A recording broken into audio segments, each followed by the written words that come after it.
नमस्कार दोस्तों, आप सभी का स्वागत है सुखदीप की आवाज़ में। चलिए आज की हमारी कहानी शुरू करते हैं। मेरा नाम रवि है।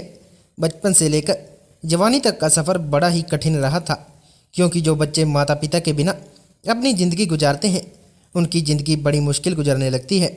हर बच्चे के लिए उसके माँ बाप का साया ज़रूर होना चाहिए। जी हाँ, मेरे माँ बाप मुझे बचपन से ही छोड़कर चले गए थे। मेरा इस दुनिया में मेरे बड़े भाई के अलावा कोई भी नहीं था।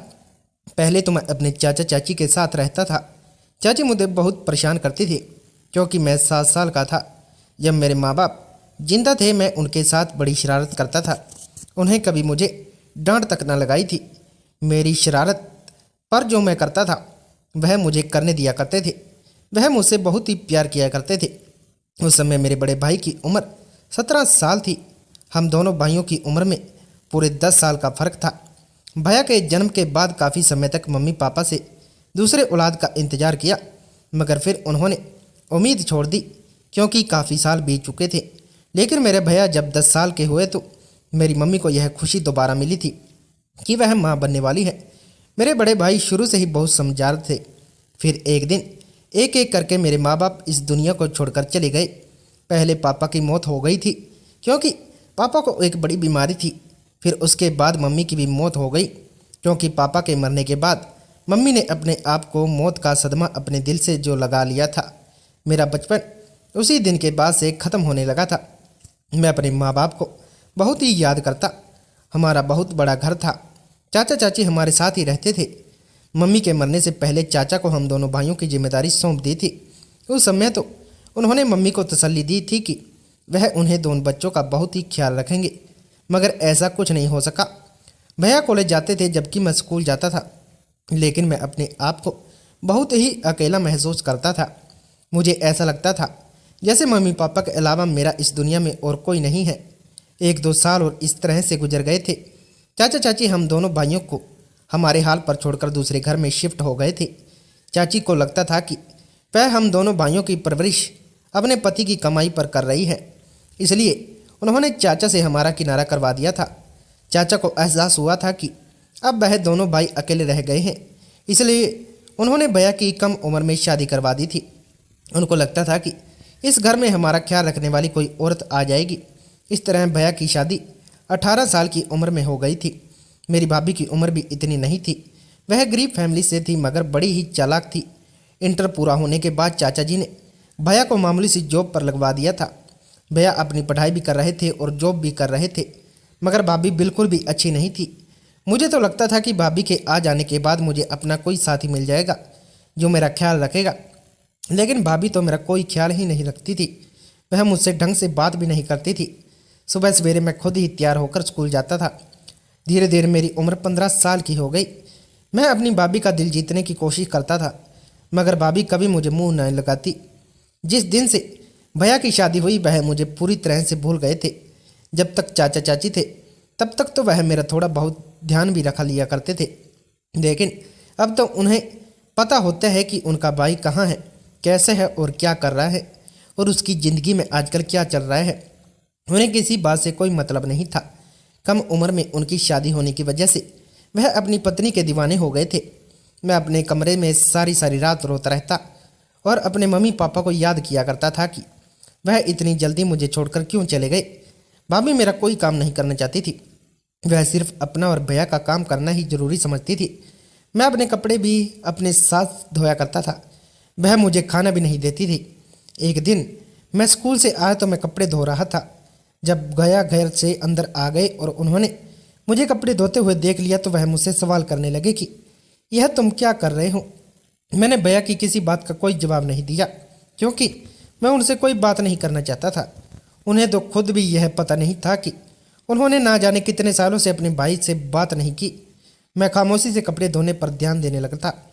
जब उन्होंने अपनी पत्नी को आवाज़ लगाई और कहा कि ये रवि अपने कपड़े क्यों धो रहा है, झट से मेरी भाभी मेरी तरफ आई और उन्होंने मेरे हाथ से कपड़े छीन लिए। कहने लगी कि तुम्हारा भाई तुम्हें दिखाने के लिए कपड़े धो रहा है। तुम नहीं जानते कि यह मेरे लिए कितना काम बढ़ाता है। सारा दिन मैं इसके सारे कामों में लगी रहती हूँ। आज तक मैंने कभी तुमसे शिकायत नहीं की। आज जब तुमने अपने भाई को उसके कपड़े धोते हुए देख लिया तो तुम्हें तरस आ गया। अब सोचो कि ना जाने मैं कितने सालों से इसका काम कर रही हूँ। इसके मुंह से कभी मेरे लिए तारीफ नहीं निकली, बस हमेशा मुझसे झगड़ता करता है। भैया कहने लगे कि मैंने तो तुम्हें कभी अपने भाई से झगड़ते हुए नहीं देखा। तो भाभी कहने लगी कि मैंने कभी तुम्हें कुछ बताया नहीं। इसके सारे जुल्म और सितम मैं खामोशी से बर्दाश्त करती रही। भाभी यह सब कुछ झूठ कह रही थी ताकि भैया के दिल में मेरे खिलाफ नफरत पैदा हो सके। मैं भाभी की एक एक हरकत को अच्छी तरह से जानता था। मैंने फिर भी भैया से कुछ नहीं कहा और खामोशी से मैं अपने कमरे में आ गया। भैया मेरे पीछे पीछे कमरे में आ गए। उन्होंने मुझे कहा कि तुम बहुत परेशान रहने लगे हो, क्या कोई बात हो गई है क्या? तुम्हारी भाभी ने कुछ कहा है? मुझे बताओ, मैं अभी उससे जाकर सवाल करता हूँ। मैंने भैया से कहा कि भैया, जिस दिन से भाभी इस घर में आई है आप बदल गए हो। आपको अपना भाई कभी दिखाई नहीं देता। आपको मेरी तरफ से बोलने की कोई ज़रूरत नहीं है। मैं नहीं चाहता कि आप दोनों पति पत्नी के बीच मेरी वजह से झगड़ा हो। मेरी ज़िंदगी तो वैसे भी इसी तरह गुजरने है। भैया कहने लगी कि अच्छा, तुम बहुत बड़ी बड़ी बातें करने लगे हो। यह बताओ तुम्हारी पढ़ाई कैसी चल रही है? मैंने उन्हें बताया कि पढ़ाई बहुत ही अच्छी चल रही है।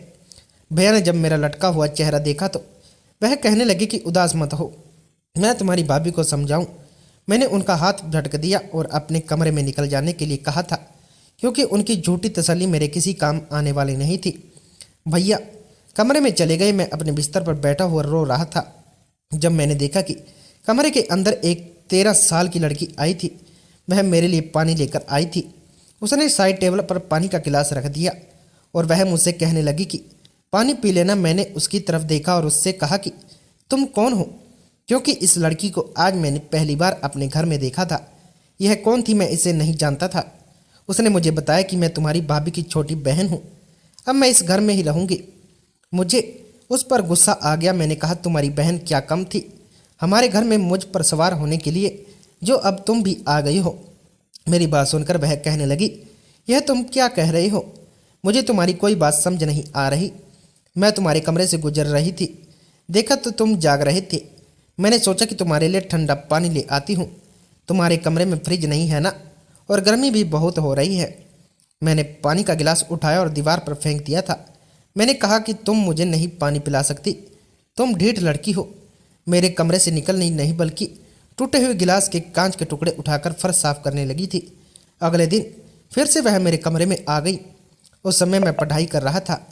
मुझे पढ़ता हुआ देखकर वह बहुत खुश हो रही थी। मैंने उससे कहा कि मेरे कमरे में आने से पहले तुम्हें मेरी परमिशन लेनी चाहिए थी। ऐसे किसी के कमरे में मुंह उठाकर नहीं जाते। वह कहने लगी कि सॉरी, मुझे माफ़ कर देना, मगर मैंने तुम्हें दरवाजे से देखा कि तुम पढ़ाई कर रहे हो तो मुझे बड़ी खुशी हुई, इसलिए मैं तुम्हें देखने के लिए आ गई थी। मैंने कहा कि क्या तुम स्कूल नहीं जाती हो? वह कहने लगी कि नहीं, मैं तो बचपन से आज तक कभी स्कूल नहीं गई। तुम्हें तो पता है ना, हम दोनों बहनें गरीब माँ बाप की बेटियां हैं। ना तो मेरी दीदी पढ़ी लिखी है और ना ही मैंने उससे कहा कि अच्छा हुआ तुम्हारी दीदी पढ़ी लिखी नहीं है। बिना पढ़ी लिखी होते हुए भी वह इतनी चालाक है। अगर पढ़ी लिखी होती तो ना जाने क्या करती। वह कह रही थी, क्या मेरी दीदी तुम्हें बहुत तंग करती है? मैंने कहा कि तुम्हारी बहन बहुत चालाक है, वह मुझे पसंद नहीं है। तो वह कहने लगी कि मैं जानती हूँ कि दीदी का बिहेवियर तुम्हारे साथ ठीक नहीं रहता, क्योंकि मैंने कई बार दीदी को जीजा जी से तुम्हारी बुराई करते हुए देखा है, मगर तुम तो बहुत अच्छे हो, समझदार हो। तुम्हारा चेहरा देखकर ही लगता है कि तुम इस उम्र में भी समझदार हो।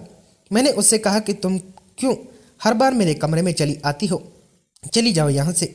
इस घर में तुम्हारी बहन तुम्हें ले आई है, इसका मतलब यह नहीं कि तुम मेरे कमरे पर भी अपना कब्जा जमा लो। वह कहने लगी कि नहीं, मैं ऐसा कुछ नहीं करूँगी, मैं तो किचन में सो जाती हूँ। मैंने कहा, आखिर तुम कब तक हमारे यहाँ रहोगी? तो वह कहने लगी कि मैं हमेशा हमेशा के लिए यहाँ आ गई हूँ। दरअसल दीदी की शादी के बाद अब मैं अकेली रह गई थी, और अभी कुछ महीनों पहले मेरे माँ बाप और पिताजी की मौत हो गई है, क्योंकि हमारा घर जल गया था। अचानक हमारे घर में आग लग गई थी और उसी में वो दोनों भी जलकर मर गए। उस समय मैं घर में मौजूद नहीं थी, इसलिए मैं जिंदा बच गई और फिर दीदी मुझे यहाँ लेकर आ गई। उन्होंने कहा कि तू अकेली रह गई है और तू अब हमारे साथ ही रहना और इस घर को तू अपना घर समझकर। मगर जब मैंने देखा कि तुम भी तो इस घर में रहते हो, दीदी तुम्हारे साथ अच्छा व्यवहार नहीं करती, तब मुझे तुमसे हमदर्दी होने लगी। उसकी कहानी भी कुछ मेरी जैसी ही थी। वो बिन माँ बाप की बच्ची थी और मैं बिन माँ बाप का बच्चा था, मगर मैं उसे कोई भी बोली बाली थी। वह हर रात मेरे कमरे में आ जाया करती थी और मुझसे बातें किया करती थी। मुझे उससे बातें करना अच्छा लगता था। ऐसा लगता था जैसे उसके घर में आ जाने से मेरा अकेलापन दूर हो गया है।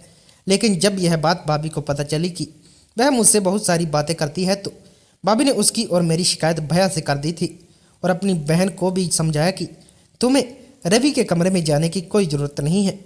उसका नाम राधिका था। वो मुझसे बचपन से ही काफ़ी अच्छी लगी रही। हम दोनों के बीच गहरी दोस्ती हो गई थी और फिर इसी तरह धीरे धीरे हम जवान हो गए थे। मगर वह अब मेरे लिए दोस्त नहीं बन रही बल्कि उससे प्यार करने लगा था। मेरा पूरा बचपन उसके साथ गुजर गया था। भाभी भले ही अपनी बहन से मना करती कि वह मुझसे बात न किया करे, लेकिन वह फिर भी चोरी चुपके अपनी बहन से झूठ बोलकर मुझसे मिलती थी, मेरा ख्याल रखती थी, मुझसे बातें किया करती थी। मुझे याद है बचपन का वह दिन जब मैं बहुत तेज बुखार से तड़प रहा था। मुझे मेरे भैया और भाभी ने पलटकर नहीं देखा था। मैं बिस्तर पर लेटा हुआ था, थर-थर काँप रहा था। मुझे ठंड लग रही थी। जब वह मेरे कमरे में आई उसने अपने मासूम हाथ मेरे माथे पर लगाया और कहने लगी कि तुम्हें तो बहुत तेज बुखार है। उसने ब्लैंकेट मुझे उड़ा दिया और छोटी सी उम्र में ही वह मेरे लिए चाय बनाकर लाई थी। उसने फर्स्ट एंड बॉक्स से निकालकर मुझे दवाई दी थी।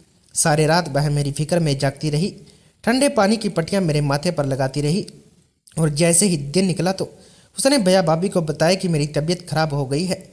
भैया तो मेरे लिए परेशान हुए थे। वह जल्दी से मुझे डॉक्टर के पास लेकर गए। उन्होंने मुझे दवाई दिलवाई और उन्होंने मुझसे इस बात का शिकवा किया कि तुम्हें मुझे इस बारे में क्यों नहीं बताया। मगर भैया को बताकर क्या करता, उन्हें तो खुद अपने भाई की फिक्र होनी चाहिए थी।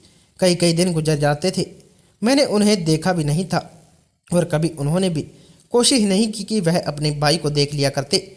मैं शुरू से ही बहुत खुदगर्ज था। दूसरों के आगे झुकने की मुझे आदत नहीं थी। मैं अपने सारे काम खुद करना जानता था। लेकिन जिस दिन से मेरी ज़िंदगी में राधिका आई थी उसने यह कमी महसूस नहीं होने दी। मेरी हर छोटी से छोटी और बड़ी से बड़ी ख्वाहिश का पूरा ख्याल रखती थी। मुझे खुश रखने की हमेशा कोशिश करती थी। वह कभी स्कूल नहीं जाया करती थी। उसे पढ़ने लिखने का बहुत शौक था, मगर जब वह रात को वह मेरे कमरे में आती तो मैं उसे पढ़ाया करता था। इस तरह वह पढ़ने लिखने की काबिल हो गई थी। मेरे स्कूल में कुछ दोस्त हैं, मैं उसकी सारी बातें अपने दोस्तों से शेयर किया करता था। मेरा बचपन से ही एक दोस्त नाम था